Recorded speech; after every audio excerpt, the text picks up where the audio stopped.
So we'll start with Natalie's this week, which is about the impact of culture on transformational leadership. And the questions that were asked in this study, and this kind of like as the title suggests, this article specifically focuses on how transformational leadership can be applied when implemented across different cultures. And so the questions asked here were, does culture play a significant role in the effectiveness of transformational leadership and similar leadership behaviors? And then does this result in a positive or negative outcome? And the methods that were used in the study this was primarily a theoretical paper evaluating transformational leadership and the effect of cultures on it and the outcomes many of us associate transformational leadership with, which are things like productivity, dedication, or performance. And we've seen some past studies that kind of relate to that as well. So they first discussed kind of what the qualities and behaviors are associated with transformational leadership, how both organizational and overall culture might play a role in how well transformational leadership can be applied and its outcomes. And then they end with a summary of various studies across a variety of cultures showing transformational leadership's impact across these cultures. And the results of this were that a lot of the studies confirm that transformational leadership is a great method to use for leading an organization and contributes to positive work environments, helping employees feel safe and satisfied. And it often encourages increased innovation, productivity, performance, and improved atmosphere. However, they noted that not every culture is significantly impacted by transformational leadership, and that in certain cultures, it may not actually have that much of a positive impact and can even have a negative outcome. And this is because of the various aspects of culture, such as uncertainty avoidance or power distance. And an example of this could be that a culture that tends to be high in an uncertainty avoidance kind of standpoint generally does not encourage a lot of innovation or risk-taking. And so transformational leadership could maybe be almost countercultural, not very effective, since one of the aspects that it usually encourages is innovation. And so a key takeaway from this, a couple that Natalie came up with, are that taking into account the unique aspects of each culture may help identify where transformational leadership might be most effective and where it might not be. So perhaps certain aspects of transformational leadership would be helpful in a particular culture over other aspects. So leadership models should be adjusted to maximize positive impact. And then secondly, she noted that every culture and their associated needs are vastly different. And that's something that this study, I think, notes out well. At sometimes there does need to be a culture shift in a different direction. But there are many times that the way things work is okay and natural and good for the people that are within that culture.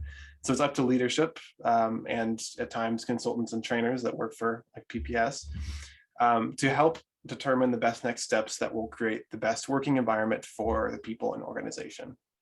So that's what we have for this one. I think it's a good, interesting kind of literature review on transformational leadership across cultures, and excited to hear what you guys think about it.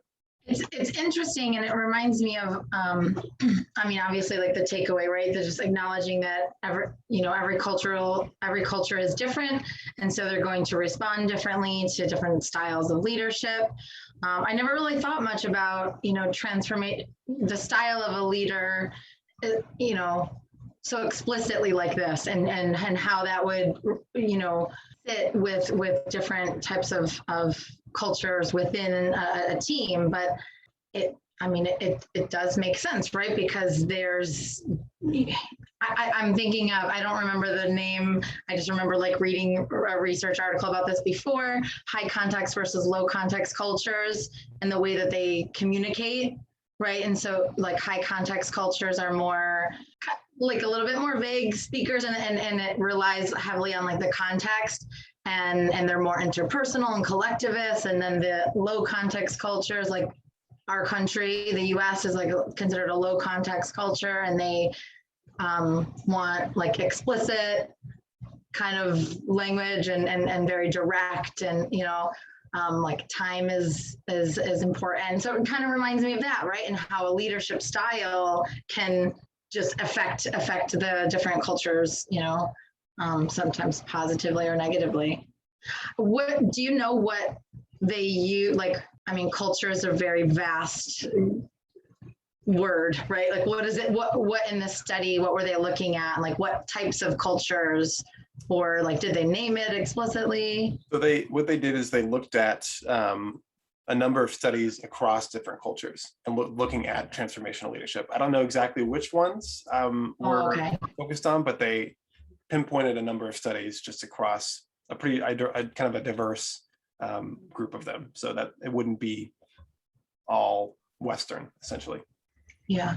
But I think that point, Sarah, is really good. There's the high versus low context. You made me think of kind of some of our some other past studies that we've had about how, I think there's one that we had a little while ago about the impact of conflict management skills in China, and how the kind of, and actually in multi kind of national companies within China, where you have Americans and Chinese people working together, and finding that there's a lot of, there is an interesting conflict dynamic, because the Americans are much more upfront, much more like want to bring this conflict out into light, work with it.